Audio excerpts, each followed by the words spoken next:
When I first moved to London, I got very nostalgic for kind of like this LA scene that I never really felt like I was a part of in the first place. Like, I didn't, before I moved to London, I didn't feel like quite at one with the whole art scene in LA or the film scene or the music scene or anything like that. I mean, first of all, I'm not a musician, so that makes sense. But yeah, just, and I think part of it just had to do with being a bit young and kind of feeling like, you see things, I would see things there that I would, that I love, that I would want to do, but then it was kind of frustrating because you kind of don't have the means or kind of the capabilities and the network skills to be able to do that because you're like 23 years old or something. So you're kind of like, but coming to London feels like I feel very different here, and I think maybe that kind of,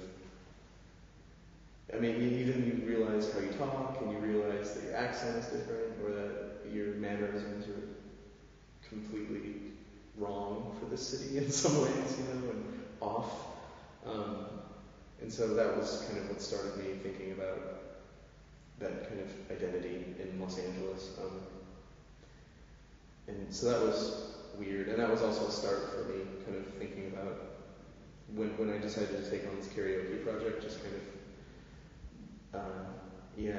like a way to start thinking about footage and thinking about, I don't know how, like what other exotic can mean in a space like London, and how that can be manipulated through.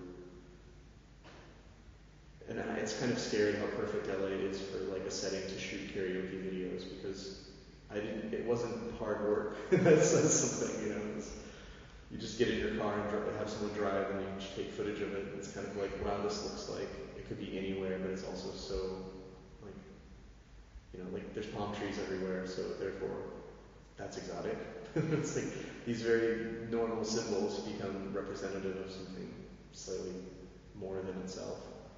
I saw this karaoke of this like huge woman singing that Jefferson Airplane song, Go Ask Alice, what was it called? And she was singing that while she was like, because you got free peanuts at the bar, and so she was doing that, and during the breaks, because it was like a 7-minute song, she'd just like eat her free peanuts and throw them on the ground. And I was like, now she's taking advantage of her audience right now. It was like there was no.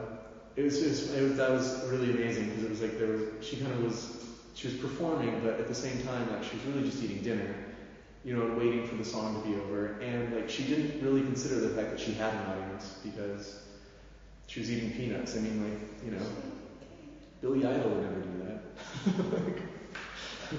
Even anyone in Jefferson Airplane wouldn't do that. They might drop some acid, during the guitar solo, or the sitar solo, or whatever they were doing, but like they wouldn't sit there and eat peanuts and like tell their kids to stop playing games, stop playing arcades, So that might be the biggest influence for this karaoke project, is that woman singing White Rabbit.